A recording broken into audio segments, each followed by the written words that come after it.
Hay un ruido, sí. Bien, ¿Quién está poniendo calamares ahora? compañeros, empezamos a grabar, ¿vale?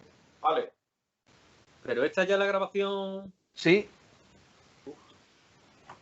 Tú me das el paso.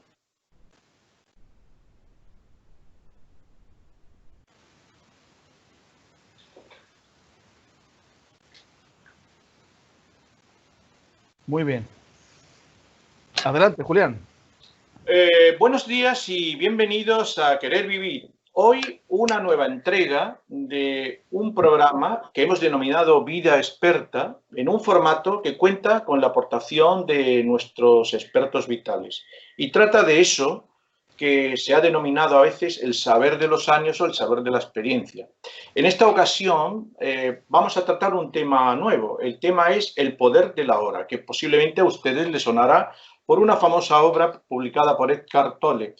Y vamos a discutir aquí amigablemente entre este grupo de contertulios qué poder tiene el presente, qué es la esencia de lo que pensamos, si puede haber una conciencia sin pensamiento y en qué consiste esto de vivir el presente, este término tan misterioso. Así que vamos sin más dilación a presentar a las personas que hacemos este programa. En primer lugar, a nuestro amigo Javier. Javier, hola, buenos días. Hola, compañero, muy buenos días. Bueno, creo que también está ya con nosotros Antonio González, como siempre pletórico y espléndido, que se le ve ya en la pantalla y luce hoy muy bien. Antonio González, buenos días. Hola, muy buenos días a todos. Encantado de una vez más estar aquí unidos. Y después tenemos la representación, la única mujer que tenemos en el programa y hay que tratarla y cuidarla con mucho mimo, que es Luisa. Luisa, muy buenos días. Buenos días, Julián. Buenos días a todos y feliz viernes. Muy bien. Y tenemos también a nuestro amigo entrañable Luis. Luis, buenos días desde tu casita. Muy buenos días, compañeros. Nada, seguimos aquí todos en el confinamiento y se nos ve a todos con un look muy bueno. Así que, acto seguido, vamos a empezar ya con las preguntas del debate que, como sabéis, tenemos en este programa. Una primera parte de preguntas y una segunda parte donde vamos a debatir este tema. Así que, sin más dilación, Antonio, te entrego el testigo. Muy bien, pues yo quería empezar con una pregunta que le quiero hacer a Luis, porque hay una relación entre la palabra ahora y el pensamiento de uno. Pero, Luis, ¿qué tiene que ver una palabra con la otra o una acción con la otra? Hombre, Antonio, muy buena pregunta y muy amplia, tan amplia como que es difícil abordarla en tan poco tiempo. Yo lo que sí te digo es que si nos centramos en el poder de la hora, la idea central es tener una atención plena en el momento presente, donde si yo hago el esfuerzo de atender al momento en el que estoy viviendo, es más difícil que yo, digamos, esté angustiado por los pensamientos, ¿no? O de alguna manera esté condicionado por los pensamientos. O sea, de alguna forma son incompatibles el tener una atención plena en el momento presente y el tema del pensamiento, porque cuando estamos pensando, estamos o bien pensando en el pasado o bien en el futuro, ¿no? Ese es nuestro ego, el que de alguna manera pues hace que nosotros no vivamos el presente. Al ego cuesta mucho trabajo porque se alimenta de lo que es el pasado y de lo que será el futuro para de alguna manera tener una identidad que es falsa, obviamente. Pero sería un poco la idea que yo te puedo transmitir con respecto al tema de la palabra ahora y de la palabra pensamiento. Eso no quiere decir que en el ahora, en el aquí y ahora, uno no pueda tener pensamientos, sí los va a tener. Pero normalmente en cuanto empezamos a pensar, nos derivamos al pasado o nos derivamos al futuro, con lo cual pues añadimos preocupación o culpa a nuestra psique y evidentemente pues nos sentimos mal. Muy bien, gracias, Luis.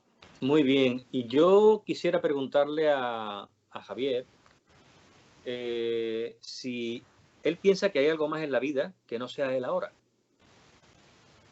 Bueno, el momento presente es un momento que nuestra mente, que nuestro cerebro, que es el sustrato material de lo que es la mente, necesita. Tenemos una mente que está espacializada y temporalizada para poder ajustarse al entorno en donde estamos y de ahí crear la realidad, nuestra realidad.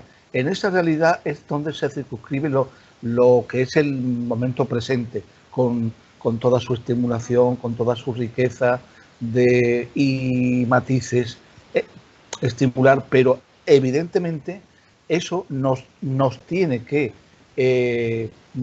ayudar a construir lo que son nuestras metas, nuestros futuribles, nuestras realidades probables, nuestras realidades posibles.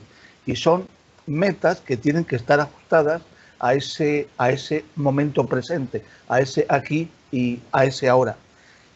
Las metas, los sueños se tienen que concretizar en acciones concretas, en objetivos consecutibles. No podemos olvidar que no podemos ir mucho más allá de lo que pensamos que podemos conseguir. Y podemos conseguir muchísimo, pero cuidado con no marcarnos metas o objetivos demasiado amplios, demasiado inalcanzables y nos frustremos. Eso es lo que yo entiendo que hay un poco más allá del aquí y del ahora, que como sabemos, nuestro momento presente es lo que va a ir condicionando nuestras decisiones para avanzar hacia otro presente futuro. Yo le quisiera preguntar a Luisa cómo piensa ella que nos perjudica el pasado y el futuro para vivir. Buena pregunta, Javier. Yo opino que nos perjudica muy mucho, muy mucho. Muchas veces no vivimos el ahora ni el aquí, que es lo que tenemos que hacer. Hay una frase por ahí que yo leí hace mucho tiempo y que decía así, ¿no? El pasado ha huido, lo que esperas está ausente, pero el presente es tuyo, es la realidad. Entonces, tendríamos que aferrar a eso. Compañera, Dime. Luisa, tengo problemas para recepcionar tu voz. ¿Puedes empezar de nuevo, por favor? Bien. Te empezaba diciendo que era una buena pregunta, Javier. Dificililla. Sí. Yo opino que el tema este nos perjudica mucho. Decía que hay una frase por ahí que yo leí hace mucho tiempo, que decía que el pasado ha huido. Lo que esperas está ausente, pero el presente es nuestro, es tuyo, es tu realidad, y a eso nos tendríamos que aferrar. Muchas veces no vivimos el ahora, ni el aquí, porque nos anclamos en el pasado, ¿no? Y sobre todo en los recuerdos negativos, ¿no? Es verdad que es fundamental pensar un poco en el pasado para entender el presente e incluso el futuro, ¿no?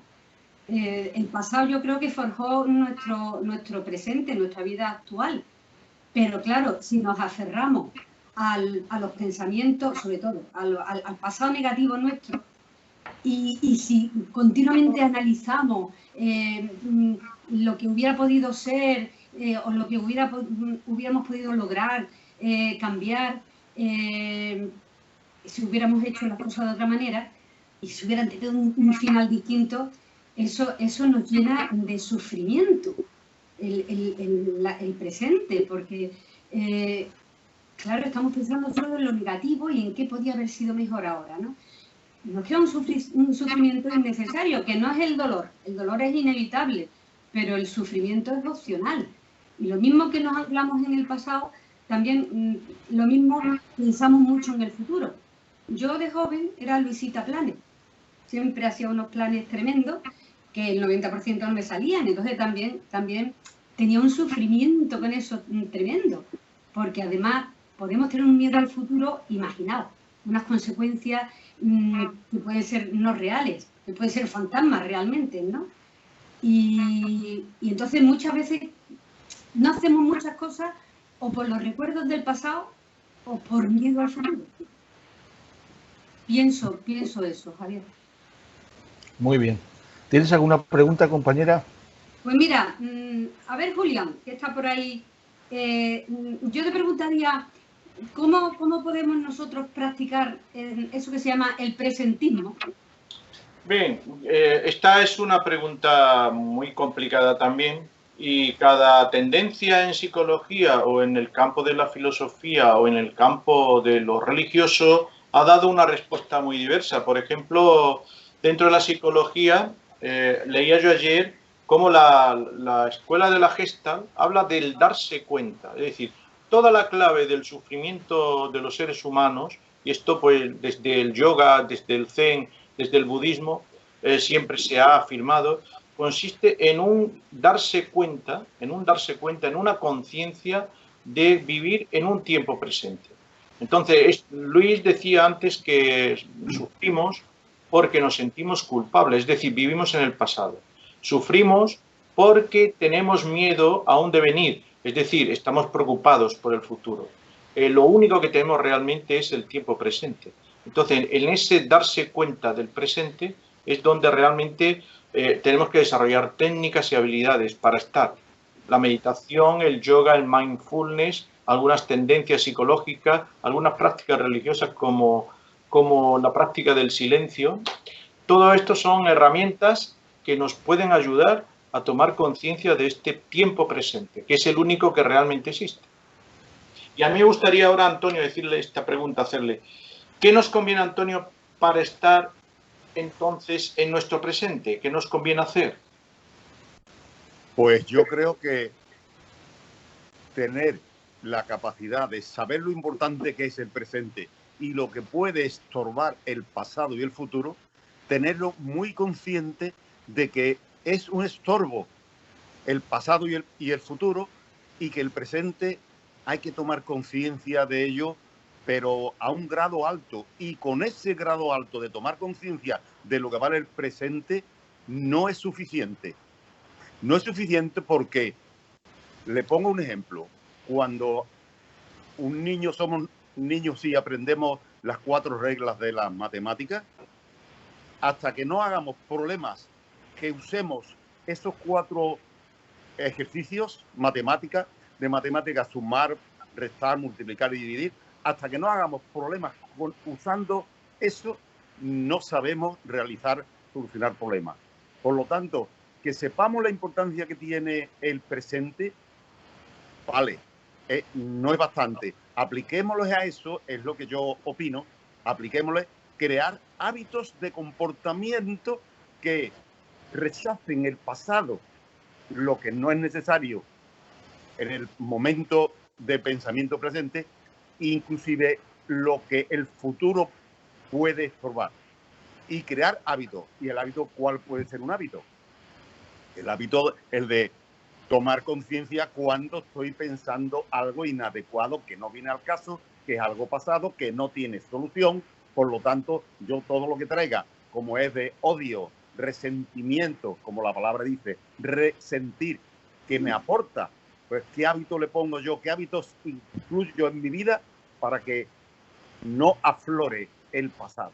Pues, por ejemplo, el hábito de cada mañana al levantarme, tengo el hábito de mirar algo que yo haya elegido que me favorezca, mirar el cielo, mirar una foto, escuchar una música, pero tomar conciencia en mí de que yo vivo solamente en este momento.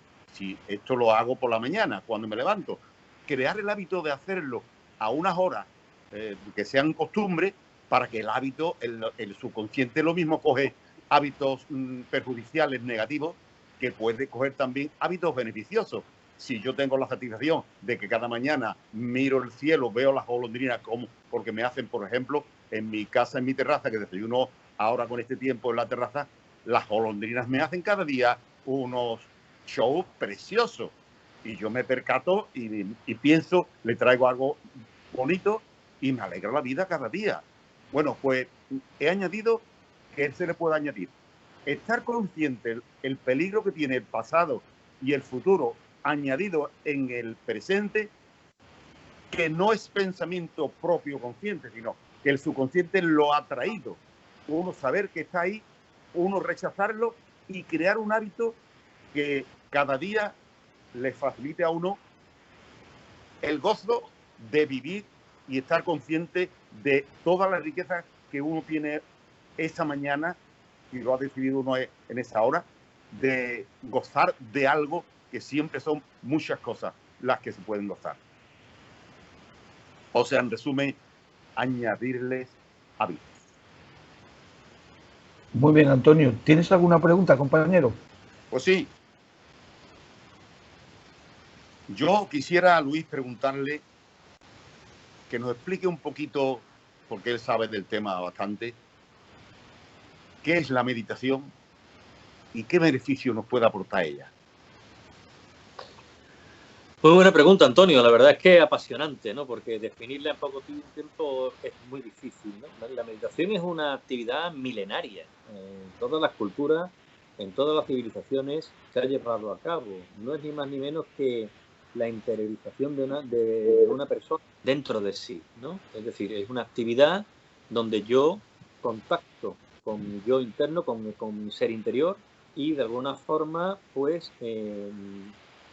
hago la meditación actualmente es centrarse en lo que es la respiración, y concentrarse en ella, de tal manera de que la respiración es el momento presente, es la realidad de la vida, y yo lo que estoy haciendo es concentrándome en ese momento. Me van a ocurrir un montón de pensamientos, me van a pasar por la mente un montón de pensamientos. Yo lo único que tengo que hacer es derivar esos pensamientos de nuevo a la respiración, muy amablemente dejar pasar esos pensamientos y concentrarme de nuevo en la respiración. Automáticamente, bueno, pues nos vamos centrando y vamos generando un hábito interno de concentración hacia la respiración, hacia lo que es el momento presente. Esto es dicho de una manera muy, muy exigua y evidentemente, pues ya digo que conlleva mucho tipo de intencionalidades en la propia meditación, como son espirituales, como son, en fin, de muy diversa índole, ¿no? Los beneficios para la meditación son muchísimos y son tantos que bueno, independientemente de todos los beneficios que aluden las distintas culturas, las distintas religiones, las distintas escuelas, hay algo que sí que es evidente, ¿no? Y es que está demostrado científicamente que 8 semanas de un continuo ejercicio de meditación de aproximadamente 45 minutos al día hace que se transforme el cerebro, o sea que nuestras áreas cerebrales de alguna forma se transformen y significativamente haya una disminución de la zona que es la zona, digamos, emocional, que es la amígdala, la zona hipocampal, y de alguna forma haya una extensión de la que es la parte prefrontal, que es con la parte con la que nosotros realizamos la actividad de pensar, ¿no? Entonces, esos tiene otros muchísimos beneficios en cuanto a neurotransmisores, en cuanto a activación de hormonas, etcétera, etcétera, que sería muy largo de enumerar, pero fundamentalmente, es decir, yo creo que es muy importante saber que meditar durante un tiempo nos puede cambiar la propia estructura cerebral gracias a la plasticidad neuronal, ¿no? Eso realmente es algo que está demostrado científicamente, no es algo que diga yo gratuitamente, ¿no? Y bueno, a mí me gustaría comentarle a Javier, preguntarle si conoce alguna técnica de puesta en marcha de lo que es el aquí y ahora. Sí, técnicas hay. Yo resaltaría dos técnicas que nos pueden ayudar. Son dos técnicas totalmente diferentes. Una es la programación neurolingüística, el construir tu propia realidad, puesto que esta técnica, que es terapéutica, considera que la realidad en sí no existe, sino que tú la construyes en función de tus percepciones, y eso hace que te vayas marcando metas y objetivos razonables que tienes que ir visualizando. Tu presente, utilizarlo para construir tu futuro. Luego hay otra que son más reflexivas y que parten de lo que es el ser humano. ¿Qué es lo que somos? Independientemente de ser máquinas bioquímicas, biológicas, que de hecho lo somos, tenemos algo que nos distingue y que nos diferencia, que es la conciencia. Es un estado mental. El cerebro puede desarrollar varios estados mentales. El tú darte cuenta, el tú ser consciente y tener una conciencia plena de lo que eres y de tu momento actual, en eso se basa precisamente una técnica que viene del budismo, que es el mindfulness. Consiste en dos cosas fundamentales. Una, ser consciente plenamente del momento actual, y es la segunda cosa que estás experimentando. Sentir hasta las últimas consecuencias todas las características y toda la estimulación presente en la que estás inmerso. Si tienes que llorar, llorar. Si tienes que estar triste, estar triste. Si tienes que reír, reír. Ser totalmente consciente de ello. Es algo realmente interesante que puede ayudarnos a desarrollar algo que desde hace mucho tiempo los psicólogos pues venimos diciendo. Hay que saber estimular y crear pensamientos positivos. Eso da un bienestar verdaderamente interesante, y que en muchas ocasiones estamos tan arraigados en nuestro pasado que se nos escapa de las manos esas realidades tan ricas y pasan desapercibidas para nuestra conciencia. El mindfulness es una técnica que hace precisamente hincapié en esto. Y yo le quería preguntar ahora a Luisa, en cierta manera, Luisa, ¿qué haces tú para conocerte en tu momento presente? Bien, es difícil, Javier, es difícil mantenerse en el aquí y en el ahora. Como decías antes, Luis, al igual que en la meditación te vienen pensamientos de fuera y te tienes que concentrar, digamos, en la respiración, para conectarte en el aquí y en el ahora, hay que escapar de esas ideas preconcebidas, ¿no? Hay que despedirse del pasado, perdonando, por supuesto, a aquel que te ha hecho daño o a las circunstancias que te han hecho daño, y perdonándote a ti, incluyéndote a ti en ese perdón, ¿no? Cuando se consigue perdonar, la vida, yo creo que se recupera esa magia y esa ilusión que tienen los niños, que no tienen ni pasado ni futuro. Ellos tienen el presente, y es mágico, ¿no? Es una magia cósmica, creo, ¿no? Claro, hay que desprenderse de los viejos miedos y prejuicios, que es dificilísimo. Como dirían los ingleses, hay que practicar el let it go, ¿no? Deja ir, ¿no? O aquí en España, como decía mi padre, que era un hombre muy sabio y muy trianero, decía, deja la bola roa. Y hay que dejar esa bola roa, que es muy difícil, porque si no, no dejamos espacio para que sucedan cosas buenas en nuestra vida, ¿no? Yo intento no vivir el futuro con esa carga del pasado, es muy difícil, porque ni tampoco quiero perder el tiempo en pensar nada más que en el futuro, porque estoy entonces navegando en algo, en un agua que no se ha escrito aún, ¿no? Es difícil, lo repito, pero el tiempo que vivimos lo tenemos aquí, lo tenemos delante de nuestros ojos, y encima podemos modificarlo, y eso modificará en cierto modo el futuro. Pero en ello estoy, ¿eh? No sé todavía qué hacer para seguir conectándome al presente, que sería lo ideal. Muy bien. Y a raíz de esto, no sé si preguntarle a Julián una cosita. Julián, ¿tú qué opinas? ¿Qué obstaculiza y qué debo evitar o qué debemos evitar para no estar presente? Bien, ahí esta pregunta la habéis respondido todos ya hace un ratito. En principio, hace un rato, lo decías tú muy bien, el vivir en el pasado es vivir en la vergüenza y en la culpa. Vivir en el futuro es vivir en el miedo. Por tanto, la culpa y el miedo son los dos grandes enemigos del ser humano.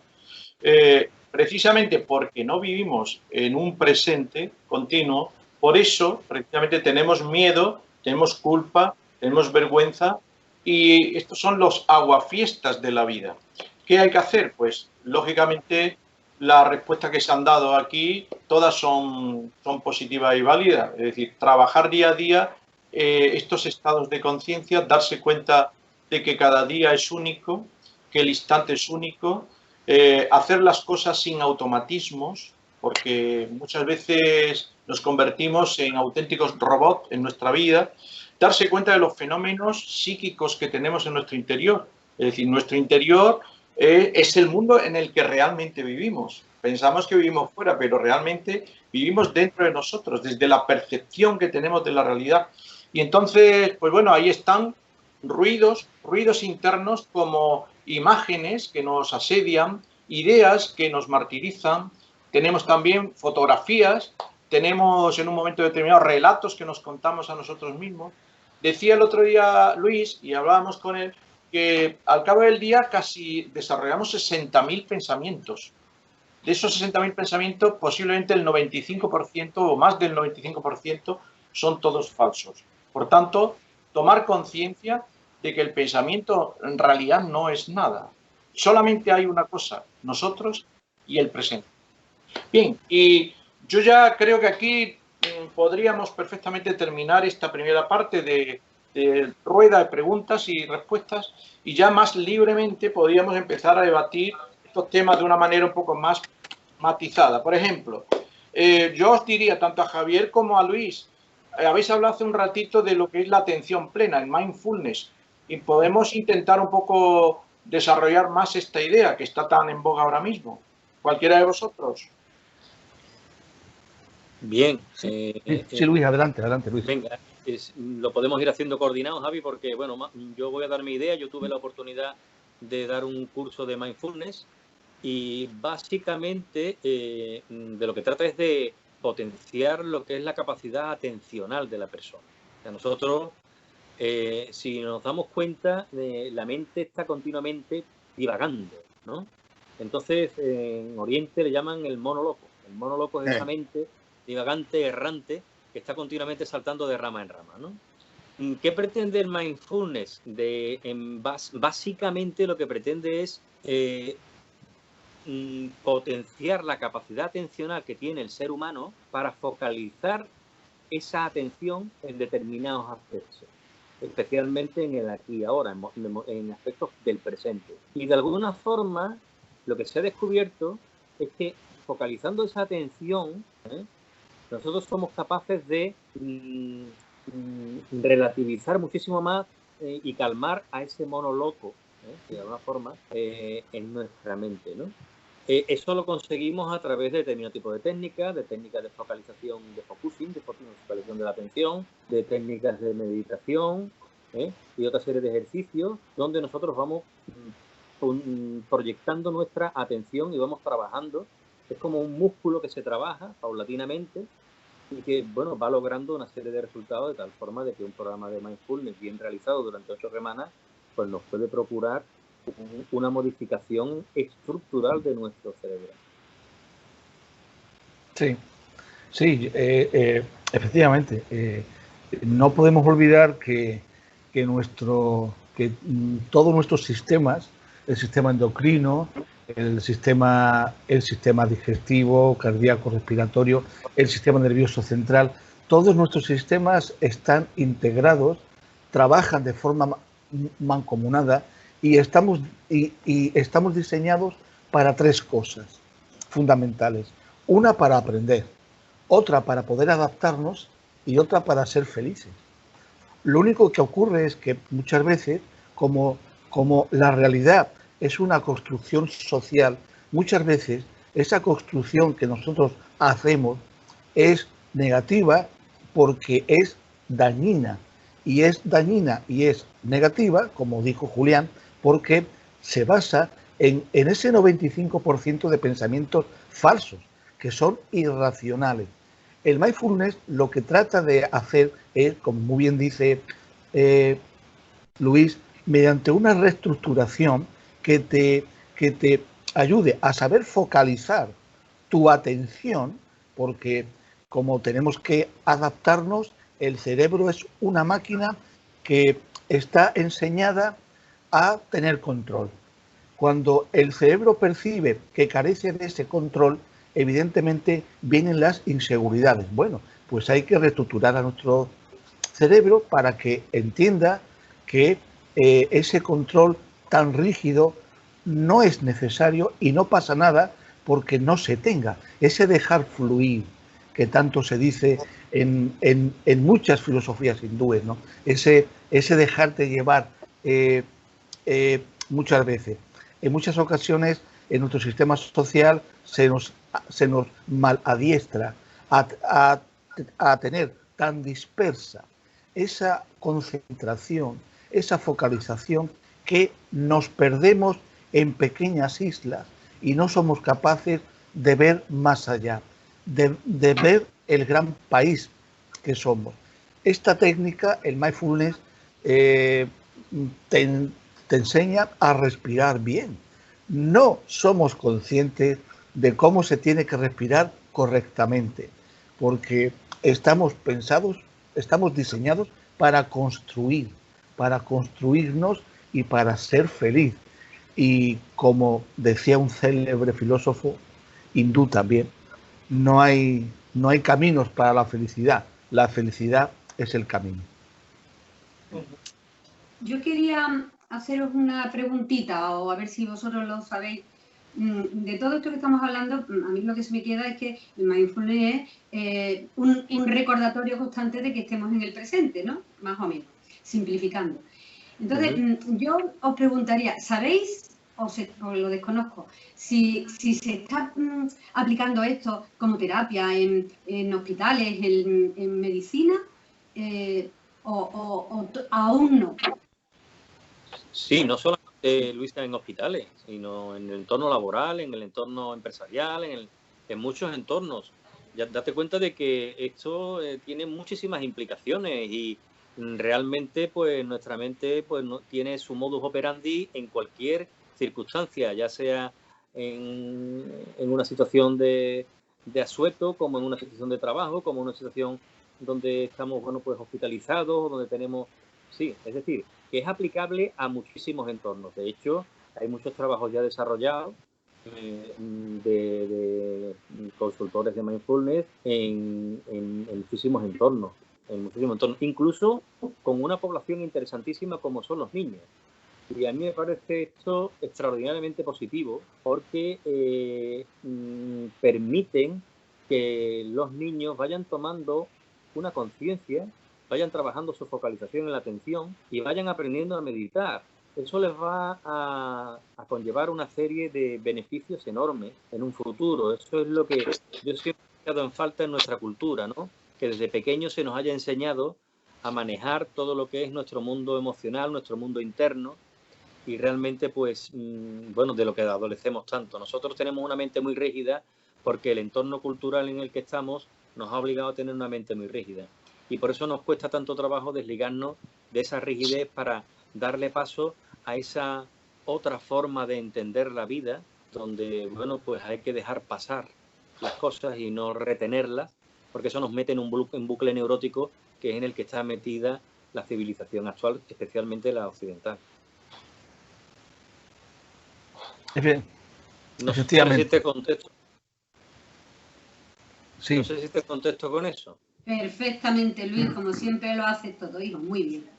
No, muchas gracias. Humildemente, compañero, muy humildemente. Es lo que he podido aprender últimamente y es lo que me da fuerza. Si hay algo que yo he aprendido últimamente con este tipo de técnicas es a ser lo más humilde posible, el ser consciente de la vulnerabilidad que tenemos los seres humanos, no lograr ser perfectos, porque eso nos hace muchísimo daño y bueno, pues vivir un poco más en coherencia y en ecuanimidad con respecto a mí mismo, que es lo que persigue también el mindfulness y todas estas técnicas que hay basadas en el aquí y ahora. Y esa humildad de que tú hablas también conlleva a que acepten la vida como es, ¿no? A la aceptación, claro, que es tan importante. Totalmente. Muy importante para ser feliz. Sí, hay una cosa también que, bueno, que el otro día insistía Antonio mucho, y es que a fin de cuentas mindfulness no es ni más ni menos que una serie de hábitos que parten de una voluntad para llegar a un cierto autocontrol. Esto es lo que me gustaría también que habláramos aquí, que Antonio planteaba en estos días. Voluntad, hábito y autocontrol. Antonio, ¿tú eso cómo lo casas? Me parece de extrema importancia y para mí así lo veo y así lo practico. Lleva hace muchísimos años que yo estoy muy consciente de la relación que hay tan estrecha entre valorar, en este caso estamos valorando el presente y valorando lo que impide que el presente esté pleno, sino que sea estorbado por otros pensamientos de futuro y de pasado, como aquí el tema nos está llevando, ¿no? Y el asunto de traer los hábitos puestos, pero me he percatado de que en la sociedad tenemos una costumbre muy alta, muy profunda, arraigada bastante, de saber las cosas, pero tenerla ahí en la biblioteca nuestra privada. Sí, esto lo sabemos y ahí está que lo sabemos, pero hasta que no se practique, se desarrolle y forma parte de nuestros hábitos, no vale para nada o vale poquísimo. Hay personas que tienen puesto en su vida, se han acostumbrado a detectar pensamientos nocivos. No hay una maquinita que lo detecte como cuando hay un escape de gas butano o de otra cosa, no sale la alarma. Pero uno se puede habituar a que cuando uno esté pensando un pensamiento que no sirve para nada ahora, que ya está debatido, que ya no tiene solución, que lo que sea, si fue una desdicha, una pérdida, ya ocurrió. ¿Para qué tenerla? Entonces, no solamente es saber la importancia que tiene él ahora, sino ponerla en práctica. Estar consciente, hacer ejercicio necesario para que cree, como dije antes, para que se cree el hábito, y con el hábito puesto y el conocimiento de lo dañino que es traer el pasado y el futuro a la acción de cada día y la fuerza de voluntad que hace falta para todo, entonces uno está desarrollando, valorar las cosas, tener fuerza de voluntad, hacer los ejercicios, crear los hábitos para que sea más cómodo la realización de la conducta en nuestra vida que nosotros ya hemos determinado como valiosa.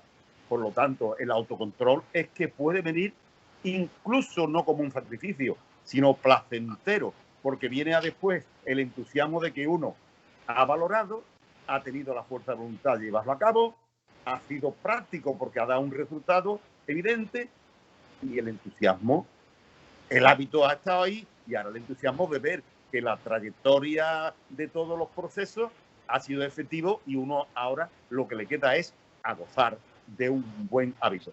Sí, pero hay una cosa que a mí me gustaría también que incidiéramos. Cuando hablamos del control del pensamiento, la pregunta sería, ¿vosotros pensáis que el pensamiento se puede controlar? ¿O de qué manera podemos lidiar con el pensamiento? Esta sería una pregunta que a mí me gustaría que entre todos respondiéramos.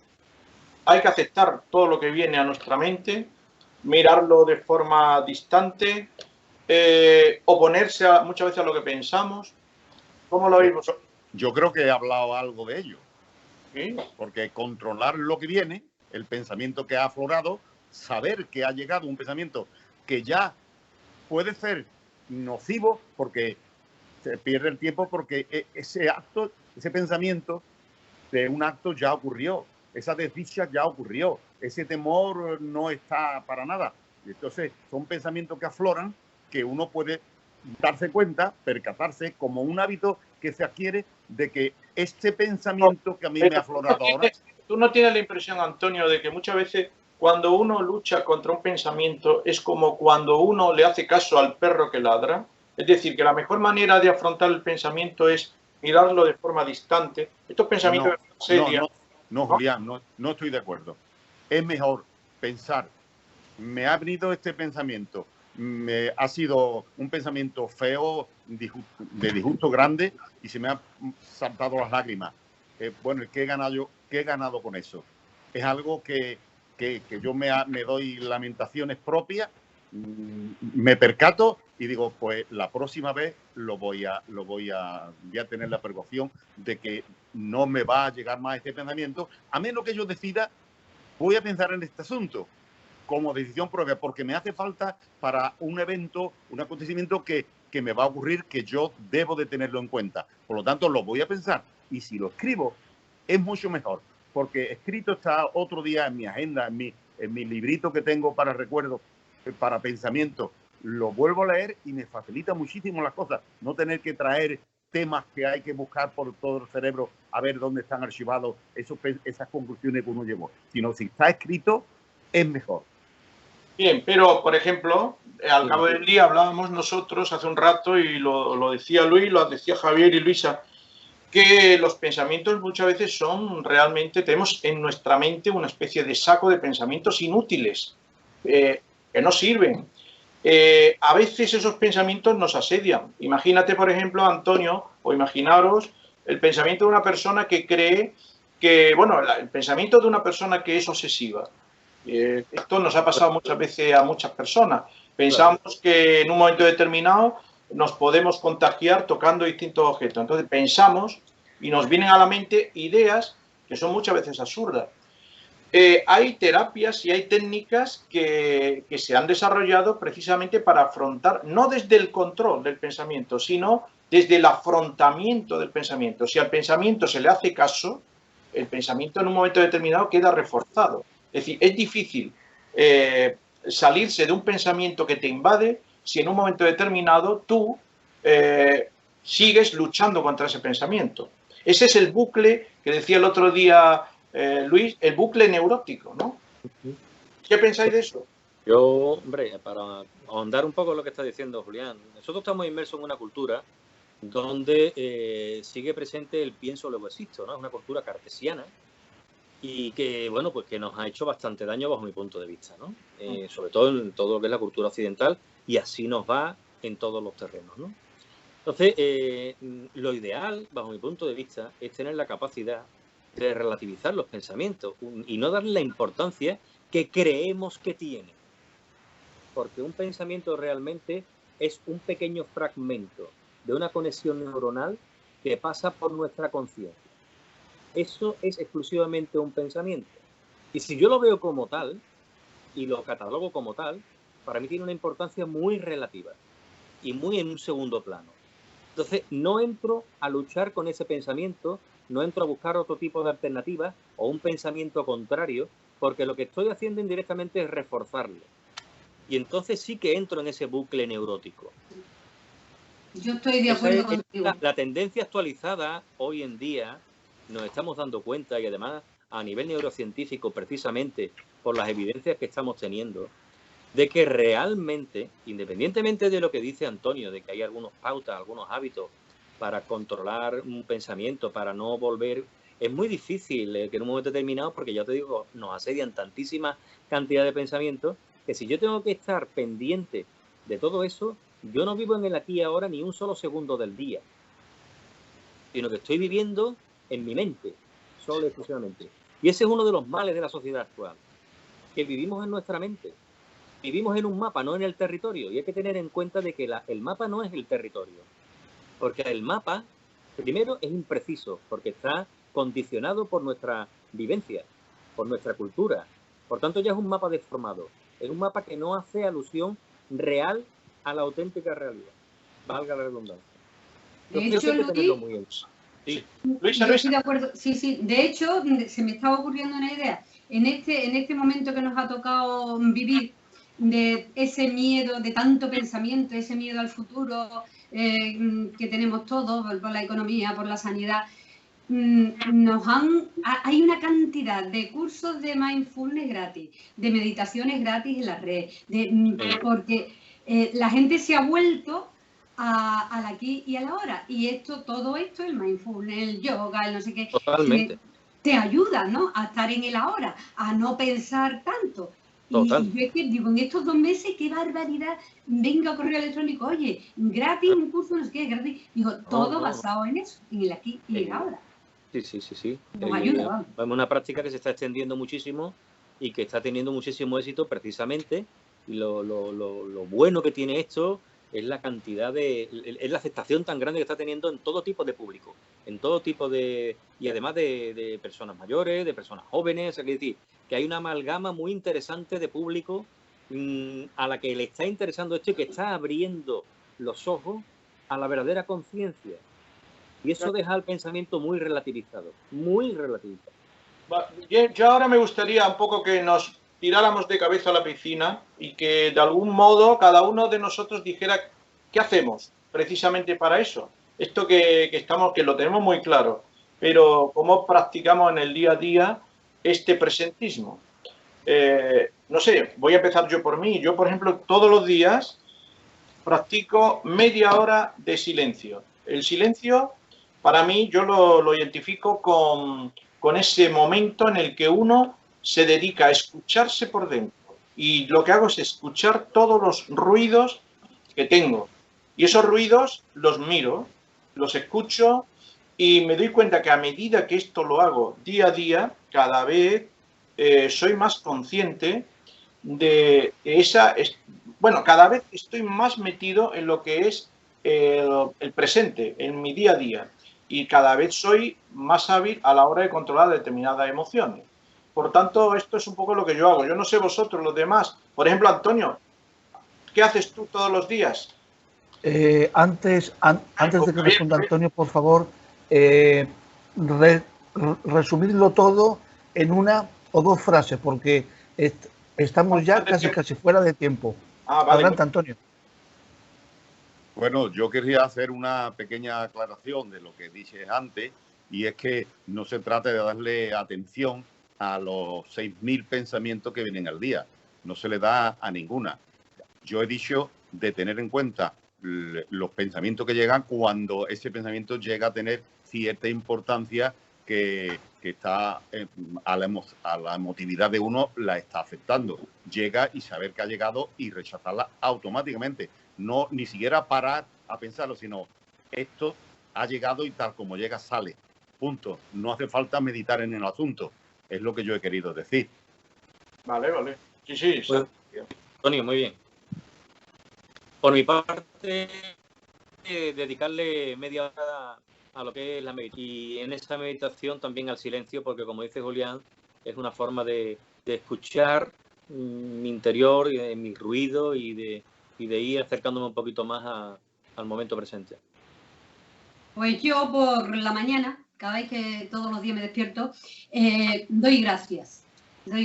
En mi forma medito un poco, doy gracias a la vida y pienso en aquellos que no son tan afortunados como yo, y eso me hace valorar el presente, las poquitas cosas o muchas cosas que tengo. Eso lo hago. Y yo para finalizar, cuando me levanto todas las mañanas, lo primero que me pregunto es qué riquezas, qué maravillas me tiene preparado el mundo para mí hoy. Es un buen comienzo, desde luego. Pues sí. Tenemos que irnos, compañeros ya. Julián Ruiz, Luis Aniza, María Luz Angulo, Antonio González Jaén. Muchísimas gracias, compañeros, y hasta el próximo viernes, si Dios quiere. Muy bien, muchas gracias. Adiós, buenos días. Antes de despedirnos, le informamos a los oyentes y a las personas que también nos estén viendo por nuestro canal de YouTube que a continuación de este programa, inmediatamente ahora vamos a poner un vídeo que yo creo que es fascinante, donde se une el sonido y la imagen. Es una meditación, una música zen con cuencos tibetanos. Yo les aconsejo a todos los que nos estén viendo y escuchando que no se lo pierdan, porque verdaderamente les va a encantar y les va a ayudar mucho. Hasta el próximo viernes, compañeros.